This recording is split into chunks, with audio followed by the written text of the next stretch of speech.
اللهم صل وسلم وبارك على سيدنا محمد وعلى آله وصحبه أجمعين. Assalamualaikum warahmatullahi wabarakatuh. Alhamdulillah, Allahumma salli ala Sayyidina Muhammad wa ala alihi wa ashabihi ajma'in.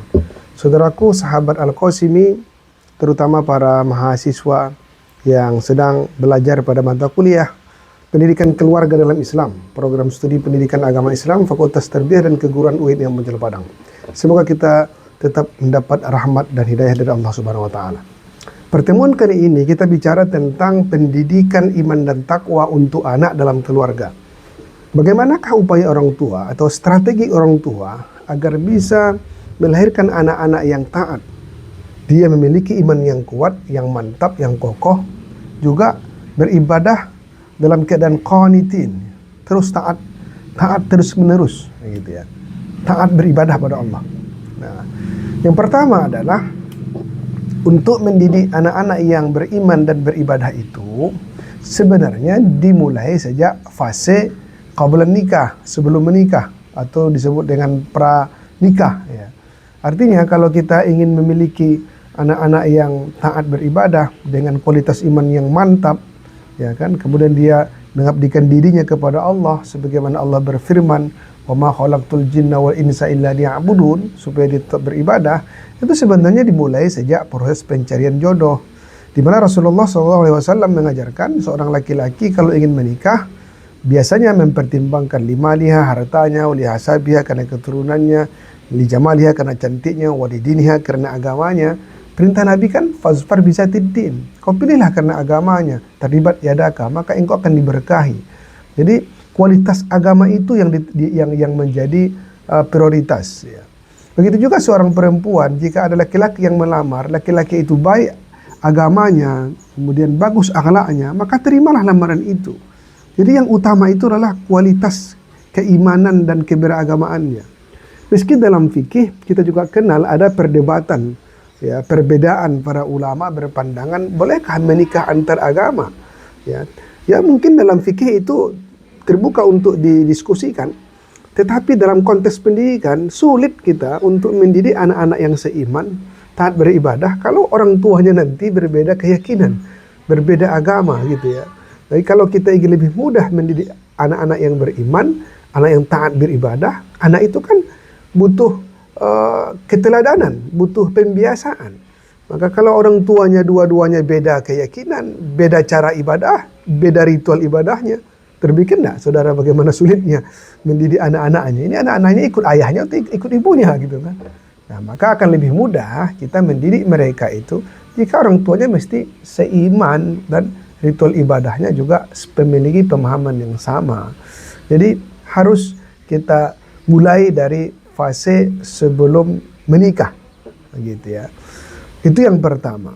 Kemudian yang kedua,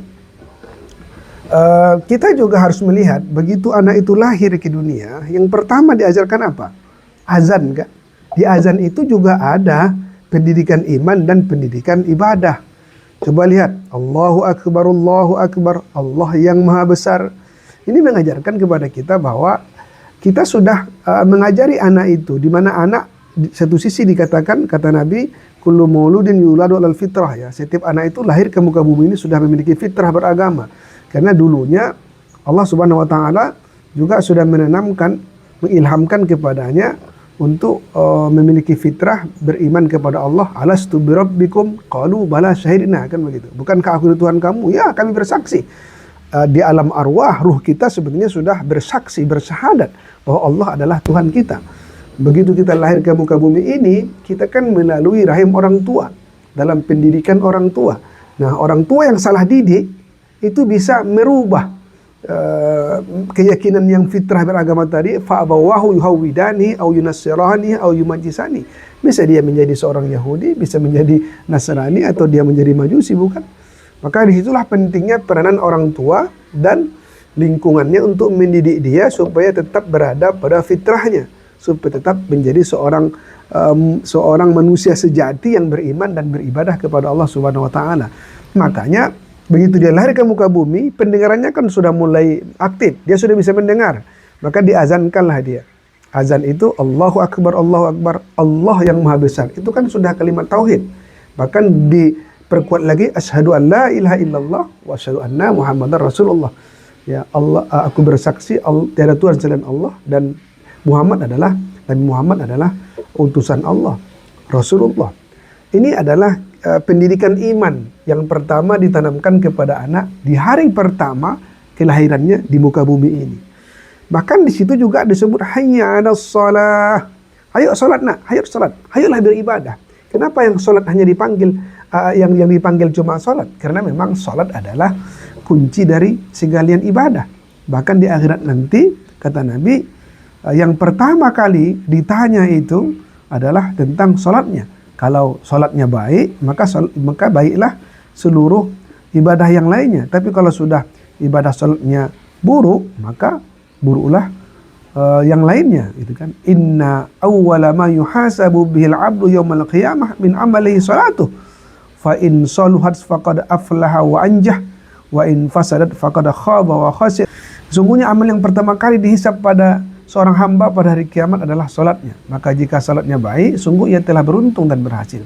Tapi jika salatnya rusak, kata Nabi, sungguh ia telah gagal dan rugi. Jadi, saudara, salat menjadi kunci dari ibadah. Kalau dia salatnya benar, didikan dengan baik, maka dia akan juga mentaati perintah-perintah Allah.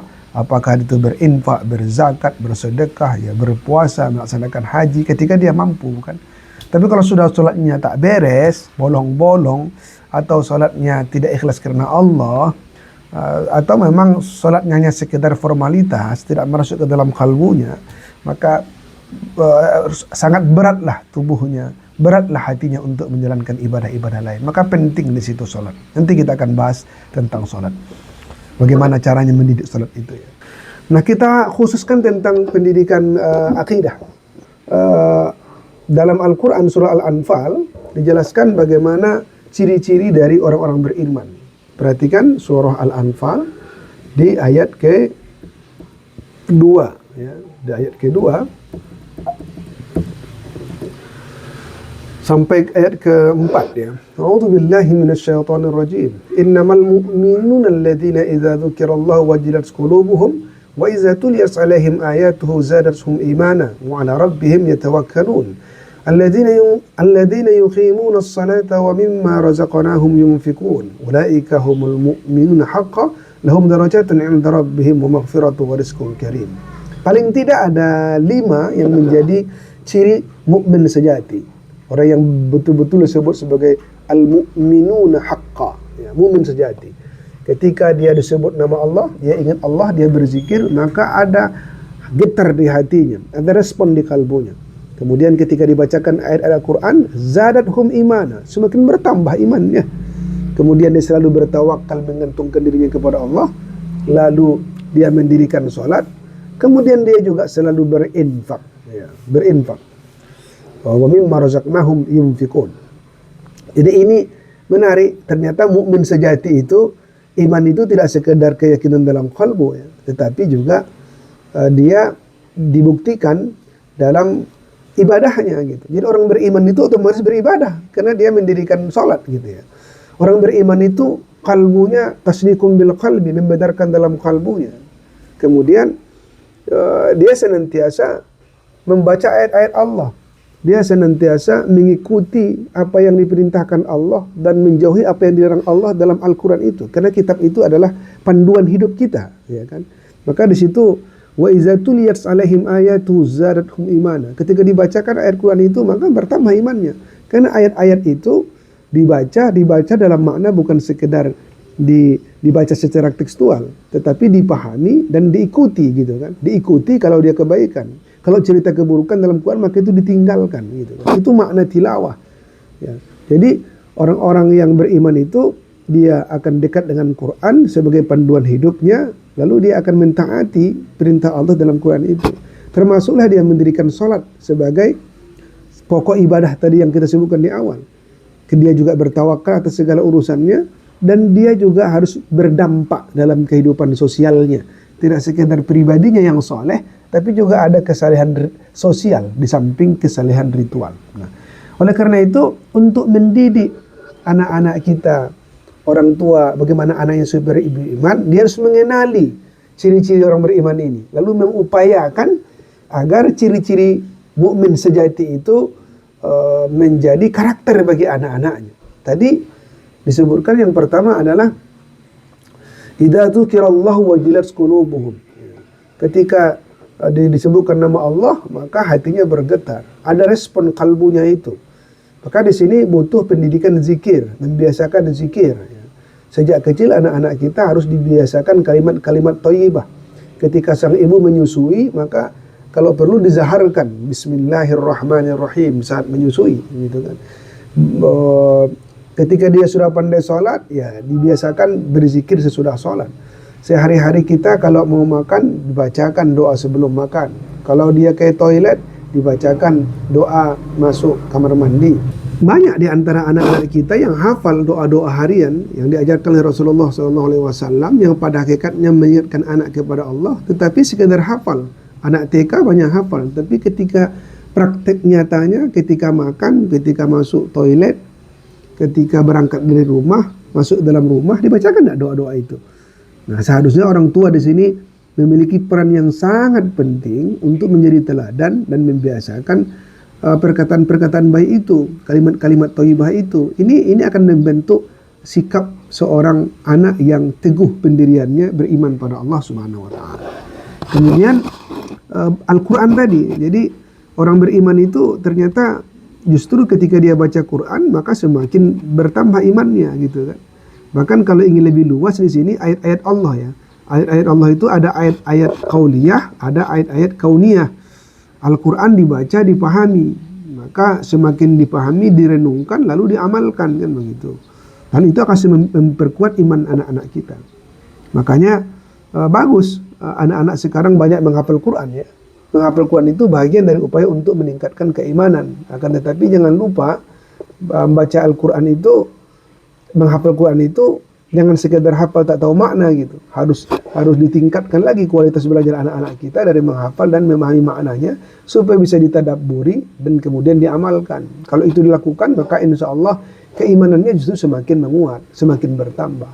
Begitu juga ayat-ayat kauniyah, alam semesta, ilmu pengetahuan, sains. Kalau itu dipelajari dengan dasar iman kepada Allah gitu, bukan semata-mata dengan akal empiris, tetapi di situ hadir kalbu, kita yakin semua alam ini adalah ciptaan Allah, maka sesungguhnya para ilmuwan itu, ilmuwan yang beriman, semakin dia menemukan teori-teori baru, itu semakin kuat imannya, semakin taat beribadah. Coba lihat para saintis, coba lihat para ilmuwan, para akademisi, yang dia sudah punya iman, semakin dia dalami keilmuan sains itu, semakin taat dia kepada Allah. Karena pada hakikatnya semua ilmu itu adalah anugerah dari Allah Subhanahu wa taala. La ilma lana illa ma 'allamtana. Innama yakhshallaha min ibadihil ulama. Sesungguhnya hamba Allah, sesungguhnya orang yang takut kepada Allah itu adalah hamba-hambanya yang memiliki ilmu, ulama di situ.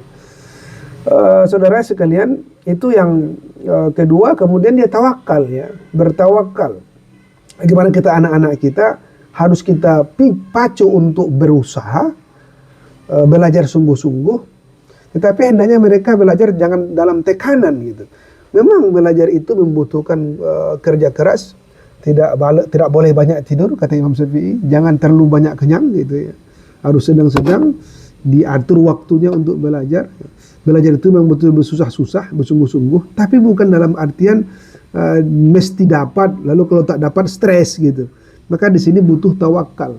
Serahkan diri kita kepada Allah, kita hanya berusaha sejak awal-awal, tanamkan dalam kalbu anak-anak kita, belajar menuntut ilmu, bolehlah sesuai dengan bakat minatnya, tetapi yang dia cari itu karena Allah. Apapun dia peroleh, dia serahkan dirinya kepada Allah, sehingga dia tidak menjadi orang yang sombong ketika dia berhasil, tidak menjadi orang yang putus asa ketika dia gagal, mendapat kegagalan. Tapi dia senantiasa berusaha untuk mendapatkan kebaikan-kebaikan, karena semuanya adalah datang dari Allah. Jadi ajarkan ke anak-anak kita itu, berusaha itu adalah kewajiban kita, tetapi hasilnya kita serahkan kepada Allah Subhanahu wa taala. Jadi tawakal ini juga harus dicontohkan, ini tak bisa diajarkan saja ya. Artinya orang tua juga tidak boleh banyak mengeluh di hadapan anak-anaknya, begitu kira-kira. Lalu yang keempat tadi itu, mukmin sejati itu mendirikan sholat. Nanti kita bahas cara penanaman ibadah sholat. Lalu yang terakhir adalah berinfak. Ini menarik juga. Ternyata seorang mukmin itu tidak sekedar tadi hanya yakin dan beribadah, tapi juga berdampak dalam aktivitas sosialnya. Nah, maka orang tua juga harus membiasakan mengajak anak-anaknya untuk terbiasa berinfak ke masjid, ya, bersedekah kepada tetangga-tetangga yang membutuhkan, gitu. Apalagi zaman sekarang ya, banyak bahan makanan yang naik, minyak goreng naik gitu ya, dengan rupiah melemah ya. Bagi kita yang punya rezeki ya, kita libatkan anak-anak kita untuk bersedekah, berinfak pada sesama. Maka ini adalah menjadi pendidikan terbaik untuk menunjukkan bahwa anak kita itu adalah orang beriman. Tentu basisnya tadi dia membantu itu karena Allah. Saya bantu ini ya ada sisi kemanusiaan, tapi jangan lupa tanamkan ini adalah perintah Allah. Ini adalah sikap orang beriman. Orang beriman itu tidak mau menzalimi orang, tidak menyakiti orang, tidak suka menggunjing, membuka aib orang. Orang mukmin itu dia banyak menolong, dia banyak membantu, bukan menyakiti orang. Kalau dia menyakiti orang berarti itu tidak mukmin sejati. Karena dia diperintahkan ciri orang beriman itu membantu, berinfak. Ya, jadi kalau tak bisa berinfak, paling tidak jangan menyakiti orang kan. Nah, ini sudahlah tidak mau membantu, menyakiti lagi. Nauzubillah min dzalik. Itu untuk iman, saudara. Kemudian yang terakhir kita bicara tentang ibadah. Nah, ternyata ini berkaitan kan. Jadi yang berikutnya ini, bagaimanakah cara mendidik ibadah? Tadi sudah kita katakan ibadah yang paling pokok itu adalah sholat. Maka kita lihat bagaimana Islam dan Rasulullah mengajarkan kepada kita pentingnya sholat itu. Saya tidak akan bicara ibadah-ibadah lain, kita fokuskan ibadah sholat sebagai ibadah yang pokok tadi. Ada ditemukan dalam hadis Abu Daud ya, hadis sekitar 400 sekian itu, 417 atau 419 ya. Di situ dikatakan ada seorang sahabat ada seorang sahabat bertanya tentang kepada istrinya, kapan sebenarnya seorang anak laki-laki itu harus sholat. Istrinya menjawab, ada di antara kami yang meriwayatkan, di mana Rasulullah ditanya tentang hal itu, pernah ditanya. Lalu Rasulullah bersabda, iza arafa biyaminihi min shimalihi famaruhu bis shalah. Kalau sudah anak-anakmu bisa mengenal mana yang kanan, mana yang kiri, maka sudah kau tuntun dia sholat, perintahkanlah dia sholat. Jadi kalau sudah bisa membedakan kanan kiri, kira-kira itu usia berapa itu? Kan usia 2 tahun ya, 2-3 tahun. Maka di saat itu orang tua harus sudah mendidik, menunjukkan ke anak itu sholat. Ya kan? Yang perempuan kasih dia mukannah, kasih dia sejadah. Walaupun mungkin belum hafal dia, tapi sudah diperkenalkan, diajari dia. Sudah dibawa dia. Kalau anak laki-laki juga begitu, bukan? Kasih dia peci pakaian, sholat dia, ya sholat gitu. Tetapi yang paling dikenal lagi, yang paling populer, dan ini nampaknya kepada anak-anak yang sudah mumayyiz ya, yang sudah sempurna akalnya, itu disemukan di hadis Tirmizi juga Abu Daud. Muru auladakum bis-shalah wa hum abna'u 7 sinin wadribuhum 'alaiha wa hum abna'u 10 sinin, gitu ya. Perintahkanlah anakmu sholat kalau sudah mereka itu berusia 7 tahun. Tapi kalau sudah 10 tahun tidak sholat, maka ya kata Nabi, wadribuhum, pukul mereka, beri punishment, beri sanksi. Nah, hati-hati. Ini bukan berarti Islam itu pro terhadap pendidikan kekerasan, bukan begitu ya. Coba perhatikan, mendidik di usia 7 tahun. Jika 10 tahun tak juga sholat, maka dipukul. Maka ada rentak waktu 3 tahun di situ. Coba 3 tahun itu pun dididik dengan betul-betul penuh dengan keteladanan, pembiasaan, bujukan penuh kasih sayang, gitu kan? Kemudian ajarkan kepada anak, ini kebutuhan, ini bukan beban, begitu. 3 tahun itu berapa lama coba? 3 tahun kali berapa hari setahun? 365 hari. Berarti sudah ada 1095 hari. Kalau sehari kita sholat, itu sudah 5475 kali anak itu dituntun, dibimbing, dibujuk, dibiasakan untuk sholat. Apakah mungkin sudah 5.000 kali diajari, dibiasakan juga membangkang tak sholat. Ya kalau memang tak sholat berarti patut dia dipukul gitu kan. Dan itu pun pukulannya bukan mencederai sebenarnya, pukulannya tetap dalam konteks edukatif, mendidik. Nah jadi ini bukan pendidikan kekerasan sebenarnya, tetap penuh dengan kasih sayang, ada pembiasaan di situ sehingga anak-anak kita betul-betul sholat. Makanya saya sering cerita kepada mahasiswa, kepada saudara, coba temukan saudara-saudara, kawan-kawan kamu. Ada enggak kawan-kawan kamu yang di usia 3 tahun, 7 sampai 10 tahun, orang tuanya tidak lalai, betul-betul mendidik dia sholat. Begitu dia remaja, dewasa, dia tak sholat. Ya, saya belum pernah mendengarkan. Kalaupun ada mungkin itu peristiwa langka itu ya. Peristiwa langka dan itu apa namanya itu? Margin of errornya itu mungkin ya.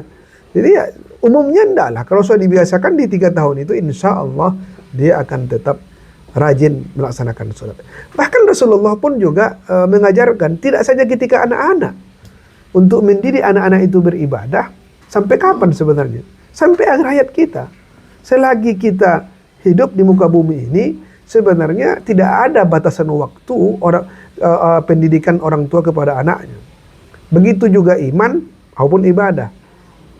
Konteks pendidikan iman misalnya, Nabi Yakub di akhir usianya dia kumpulkan anak-anaknya, apa pernyataan Nabi Yakub? Ma ta'buduna min ba'di? Kalau aku mati nak, siapa yang kamu sembah? Kamu menyembah Allah atau tidak? Ini kan pendidikan seorang ayah terhadap anak-anaknya sudah dewasa ketika itu. Tapi masih ada pendidikan keimanan. Begitu Rasulullah SAW dalam surah Toha ayat 132. Rasulullah mendapat perintah dari Allah secara langsung. Wa'mur ahlaka bis-shalah wastabir 'alaiha. La nas'aluka rizqan nahnu narzuquka wal 'aqibatu lit-taqwa. Ya, ini tulisannya wal 'aqibatu, bukan wal 'aqiyatu ya. Wal 'aqibatu lit-taqwa. Ya. Perintahkanlah wahai Muhammad kepada keluargamu ya, untuk mendirikan sholat. Dan kau harus bersabar untuk mendidik itu. Butuh kesabaran. Rasulullah saja diminta untuk sabar mendidik anak-anak sholat. Apalagi kita manusia biasa kan. Maka di sini butuh kesabaran untuk mendidik anak-anak kita. Ya. Jangan pernah mundur, jangan pernah berhenti. Mungkin ada yang mendapatkan anak-anaknya sulit dididik. Jangan pernah putus asa. Bagaimanapun mereka adalah tanggung jawab kita. Nah, maka kata Syekh Wahab Az-Zuhaili dalam tafsir Al-Munir, bisa dicek nanti di sana. Setelah ayat ini turun, Nabi Muhammad SAW setiap subuh mendatangi rumah Fatimah dan Ali bin Abi Thalib. Fatimah radhiyallahu anha memang rumahnya bersebelahan dengan Nabi di samping Masjid Nabawi. Kemudian menantunya Ali bin Abi Thalib untuk membanguni mereka, ayo salat, lakukanlah salat. Ya, tidak mungkin kan sekaliber Ali bin Abi Thalib dan Fatimah Az-Zahra tidak salat subuh. Tapi Nabi mengajarkan kepada kita bahwa begitulah orang tua ideal. Dia harus tetap mengingatkan anak-anaknya untuk salat walaupun anak itu sudah dewasa, begitu loh. Jadi kalau tadi sudah dibiasakan usia 7 sampai 8, diperkenalkan ketika dia bisa membedakan kanan kiri, sudah sempurna otaknya, betul-betul diajarkan bacaannya, gerakannya, dibiasakan. Sampai kita masih hidup di dunia ini, masih ada anak kita, bisa kita komunikasi, tetap ingatkan dia untuk melaksanakan sholat. Kenapa begitu pentingnya ya? Ya kembali tadi kan, karena memang ibadah itu punya sholat. Jadi kalau saudara mahasiswa, masih ada juga yang tak sholat, waduh, itu kedurhakaan yang nyata terhadap orang tua itu. Durhaka pada Allah, durhaka pada orang tua kan. Kenapa saya katakan durhaka pada orang tua? Orang tuamu sudah menyekolahkanmu, menguliahkanmu, mengirim belanja, dikuliahkan pula ke PAI, mau menjadi guru agama. Tiba-tiba masih ada yang lalai-lalai melaksanakan sholat. Itu kan sebuah kedurhakaan, bukan?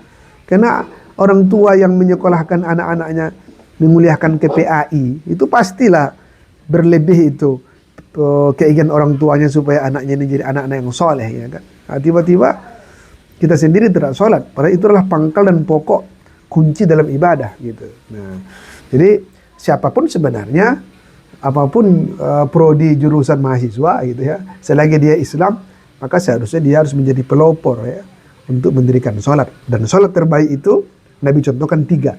Sholatlah di awal waktu, sholatlah berjamaah, sholatlah di masjid. Apalagi yang laki-laki, ya, kita sebagai imam. Begitu kira-kira saudara, kunci-kunci ya, pokok-pokok bagaimana orang tua harusnya mendidik anak-anaknya supaya kuat beriman dan beribadah. Tentu dari dalam konteks keluarga, maka kita berharap sekolah-sekolah juga nanti saudara kalau jadi guru, jangan pernah bosan juga ya. Nanti jadi guru pastikan anak-anak kita itu sholat di sekolah, ya. Terutama tentu sholat zuhur, bahkan sholat sunat, sholat duha itu. Sekarang kan sudah banyak di mana-mana ya difasilitasi sholat duha ya. Coba dibawa sholat duha. Karena bagi saya juga kalau sudah yang sholat sunnah bisa dibiasakan, maka insya Allah yang fardu juga akan mudah. Yang sunnah saja dikerjakan, apalagi yang fardu gitu kan. Maka coba kontrol sholat sunnah duhanya. Nanti zuhurnya berjamaah. Kalau ada ekstrakurikuler sampai sore, pastikan mereka asar berjamaah dulu, baru pulang. Baru keren. Kita yang tinggal di tempat tinggal kita, domisili kita, ada masjid. Ayo guru agama harus terdepan. Menjadi pecinta masjid.